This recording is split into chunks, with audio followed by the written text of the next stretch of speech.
तो दोस्तों नमस्कार, प्रणाम, जय श्री राम, जय बागेश्वर धाम। कैसे आप लोग? आशा करता हूँ आप लोग अच्छे हैं। और आज मौसम सुहाना है यहाँ का। अब पानी का बड़ा संकट है, देख ला लाइन लगी हुई है पानी का।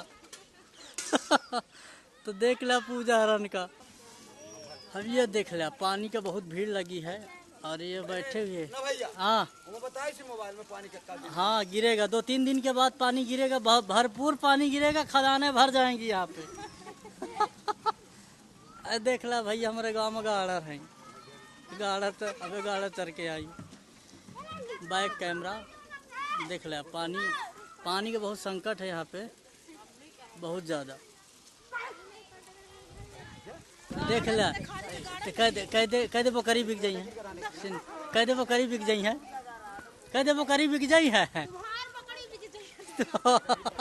ये बिटिया के बकरी बिक जाई है कार। तो बकरी बिक जाई है। देख ला भाई यार बकरी।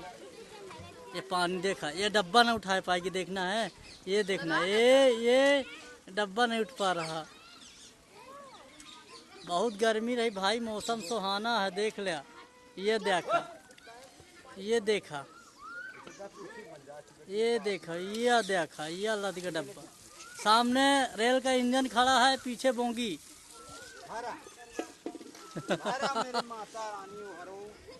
देख लिया, सब चल दिन पानी लेके। भरो